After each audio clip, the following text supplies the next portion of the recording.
My friends and fast food patrons, it is I, Jordan B. Peterson, and with a heavy heart, and after much, in fact, over 6 days of deliberation and going back and forth, I have decided to leave this Google business page a review.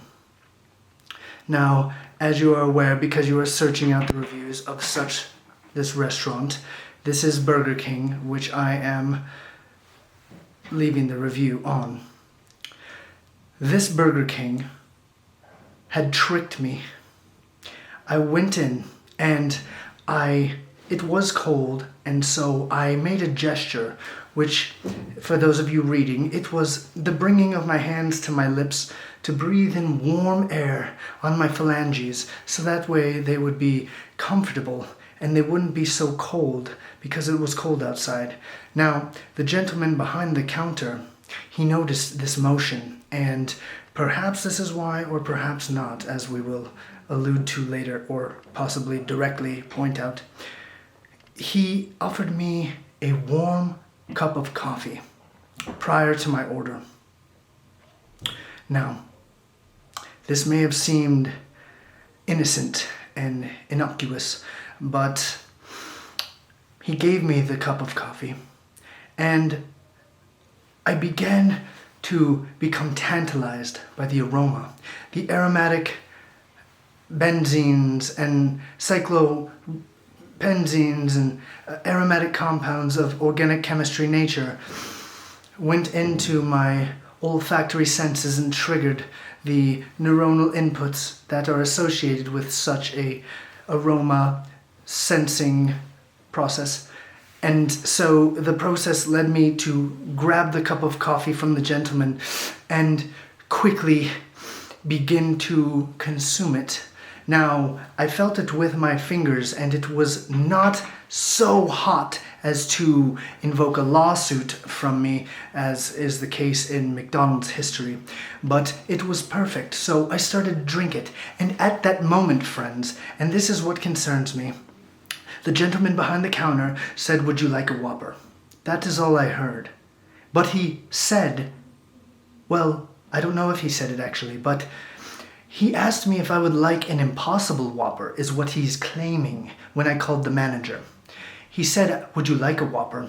to my ears. Now perhaps, and this is where I believe the sinister nature of this event took place and occurred, perhaps he gave me a drink not because he was astute and he saw that I was cold, but rather to distract me from ordering a Whopper, a normal course of meat carnivore food. See, friends, because I am of the carnivorous diet, and if you Google my name, which even if you don't know me directly, almost 95% know that anorexic wench that called me an incel and made a movie about me, so they would probably follow her gossip on the news channels, and they would stumble across my name in big bold letters, and you would see that one of the most widely watched videos is the video with myself and Joseph Rogan, and we are discussing my carnivore diet due to my autoimmune condition.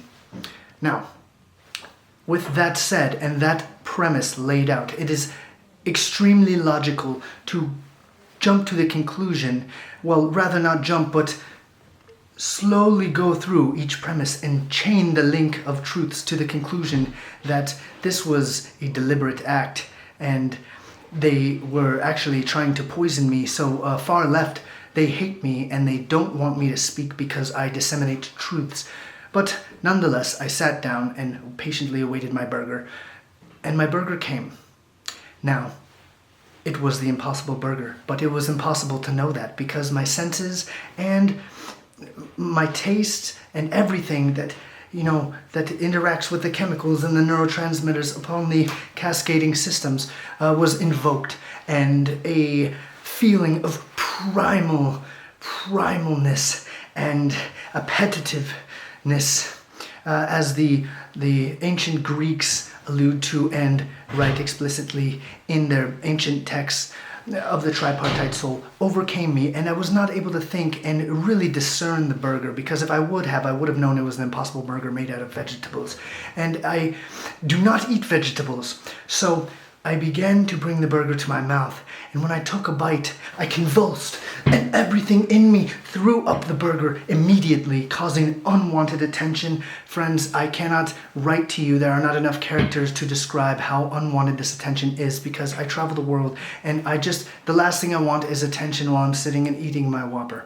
But friends, I began to choke and swell up, and I had to immediately leave. Now, the Impossible Burger is very good at tricking you and making you believe that this is a meat burger, but my taste buds have been finely tuned from my carnivorous lifestyle over the past years that it was not tricked.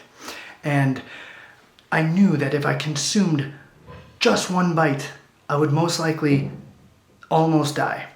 So, my conclusion, as I run out of characters, is that this burger is impossible to really understand, and it's extremely confusing. It's more confused than Ellen Page, wanting me to call her Elliot Page or whatever, and whatever the big scandal is, and Twitter kicking me off. It's more confusing. Therefore, friends, I leave you, and I wish to only disseminate the truth. So you must know about this burger, and if you are a carnivore, please stay away. Other than that, goodbye.